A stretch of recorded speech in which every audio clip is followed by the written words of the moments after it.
Բարև ձեզ ժողովուրդ ջան։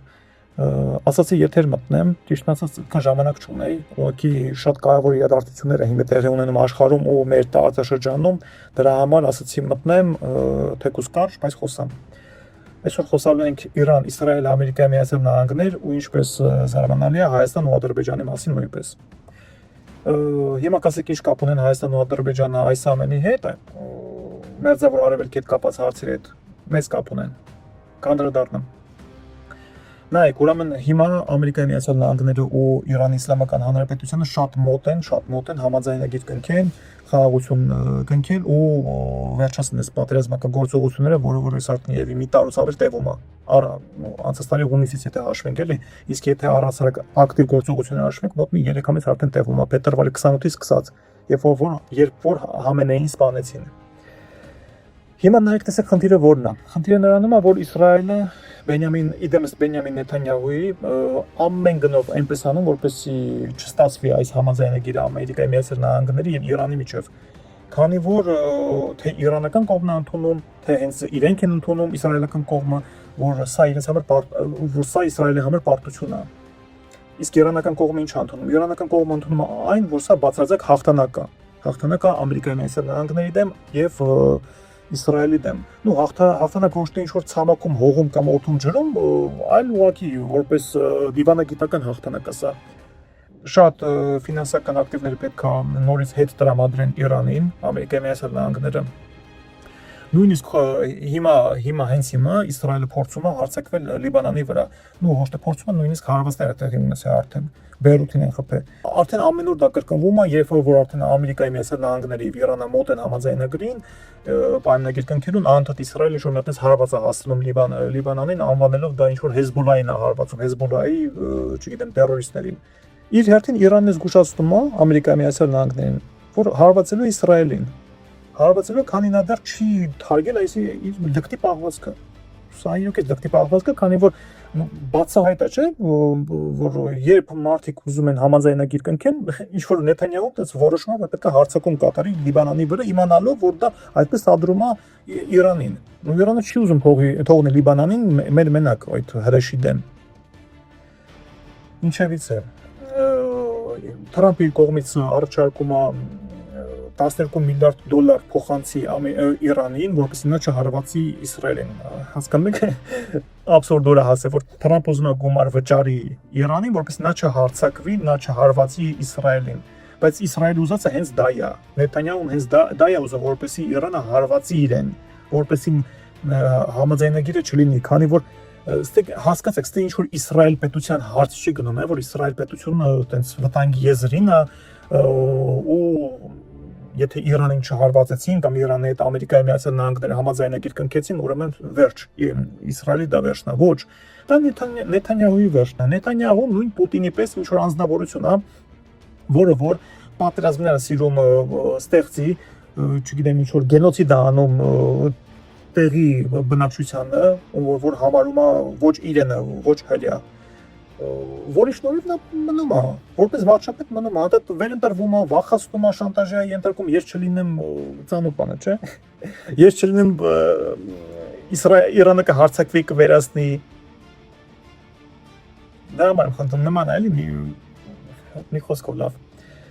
Նույն Պուտինը նույնը ինքն է անում, այսինքն իր նույն Ուկրաինայի վրա հարձակվելը որն էր, որ ինքը երկար մնար։ Իրան պետք չի այդ ոչինչ պետք չի ուղղակի ինքը ձև չուներ 22 թվականի պետքարտորություններ տեղի ունենային Գարնանը ինքը ձև չուներ մոգոնես մի բան այս որ երկար մնա որտեղ կարող է Ռուսաստանը բունկեր սկսվեն հիմա լավ Ռուսաստանը թողենք մի կողմ հասնենք Իսրայելին Իրանին Ամերիկայի Միացյալ Նահանգներին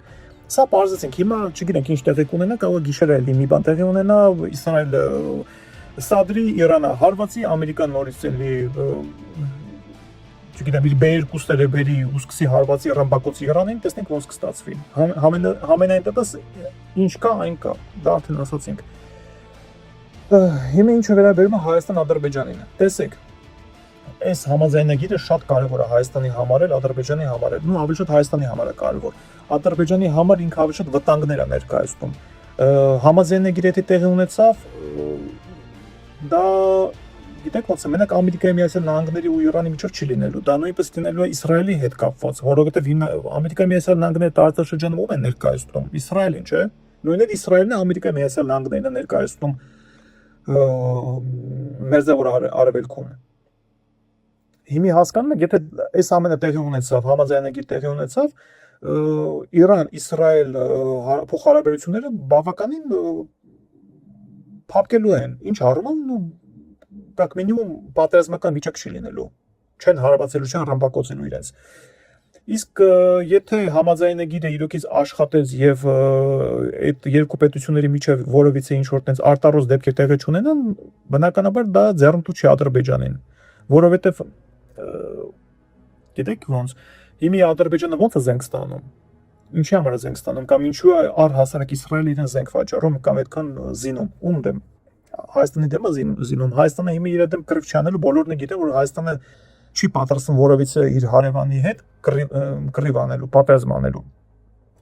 Շատ պարզ է։ Այս վերջերս եթե նկատած լինի, եթե նկատել եք BBC-ն,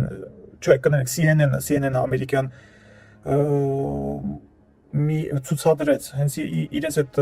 գլխավոր ալիքով ցուցադրեց ու այդպիսի դες ստացիա եկա, որ բաներ Ադրբեջանում գտնվում են իսրայելական զորքեր, այնտեղ տեխնիկա, զորքեր եւ այլն, այսինքն հարավային շրջանում Ադրբեջանին, Ղարաբաղի հետ կապված այդ տարածքներում, Ղարաբաղի հարավում, որտեղ որ այդ օդանավակայանները որ պատրաստեց Ալիևը, հիմնականը նախատեսված էր ինչի համար, որպեսզի հարվածեին Իրանին, ու իրոքից հարվածել են, այսինքն գիտեք ոնց է, ես չեմ կարող ասեմ իրոքից հաստատ հարվածել են, բայց ամենայն դեպս իրանական կողմն էլ ասում, որ Ադրբեջանից հարվածը տեղի ունեցել, հիմա էլ ամերիկյան կողմն ասում արդեն, որ այո, այնտեղ իսրայելական զորքեր կան, տեխնիկա կա, օդանավակայաններում իսրայելական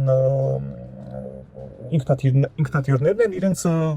օդաչուներով եւ այլն, դա արդեն ես չեմ ասում, դա իրանական կողմից բացի ասում են նաեւ ամերիկյան կողմը։ Հիմա եթե համաձայնագիրը տեղի ունեցավ Ամերիկայի Միացյալ Նահանգների եւ Իրանի միջև, Ամերիկայի Միացյալ Նահանգներն ու պարտավոր են սանձել Իսրայելին, հետեւաբար եթե Իսրայելն եղավ այդ համաձայնագրի մեջ, նա պետքա մերձեցման գնա Իրանի հետ կամ նեյտրալին իրենց փոխհարաբերությունները, որպեսզի չհասնի նորից այս պատերազմական իրավիճակին։ Սա Ադրբեջանի համար մեծ մինուս է, որովհետև Իսրայելը զինում է Ադրբեջանին հիմնականում նրա համար, որպեսզի այնտեղից հարվածներ կատարի Իրանի վրա, եւ պլյուսը Հայաստանի համար, ինչու՞ բան պլյուս, որ այդ բարիերը, այսինքն այդ ջրբաժանը, որ կար Իսրայել եւ Հայաստանի միջև, Ադրբեջանը, նա կսկսի կամացից վերանա։ Քանի որ եթե երկու երկրների միջև խաղաղություն տեղի ունենա, ինչպես որ հիմա Հայաստանի եւ Ադրբեջանի միջև է, ապա Ադրբեջանը պետք չի լինելու էլ Իսրայելին։ Պետք չի լինելու Իսրայելին, ինչու համար է պետք լինելու Ադրբեջանը Իսրայելին բացի նավթ ստանալուց իրա, ու ընդ որում ինքն է, չի ինքը չունի, ինքն է գազը նավթ ունի, ուղղակի իրա ձեռք բերելը մի քիչ դժվար է։ Դա Հայաստանի համար մեծ պլյուս է։ Մենք գարանտիա չունենք, չէ՞ որ Ադրբեջանը այսօր չի հարվածի մեզի, կամ վաղը չի հարվածի, մենք այդ գարանտիան չունենք։ Հետևաբար ինչքան քիչ զինվի, ինչքան քիչ զինեն, այնքան մեր օգուտն է։ Սրանց ելնելով ասում որ սա Հայաստանի համար պլյուս է, Ադրբեջանի համար մինուս է, քանի որ համաձայնագիրը եթե տեղի ունեցավ, ապա այնտեղ արդեն իմաստը վերանում է իրանց ինչ որ զինելու։ Նույնը Ռուսաստանի հետ կապված հիշում եք, երբ որ Ռուսաստանը համ մեզ էր զինում, համ Ադրբեջանին էր զինում, ու հիմնական ամենամեծ պաստավշիկը ինքն էր, թե մեր, թե Ադրբեջանի։ Բայց նայեք հիմա Հայաստանի ու Ադրբեջանի միջև խաղաղություն կա, հա, սենց ասած, դեռ ինքը հաստատված չի, բայց կա։ Ու տեսեք, որ ինքը ոչ թե զենք չի կարողանում վաճառել, այլև նաև տարածաշրջանից է դուրս գալիս։ Իրան վռնդում են ուղղակի տարածաշրջանից, քանի որ ինքը պետք չի։ Խարդախիչ է։ Նույնը Իսրայելի հետ կապված։ Եթե Իսրայելին հաշտեցին Իրանի հետ,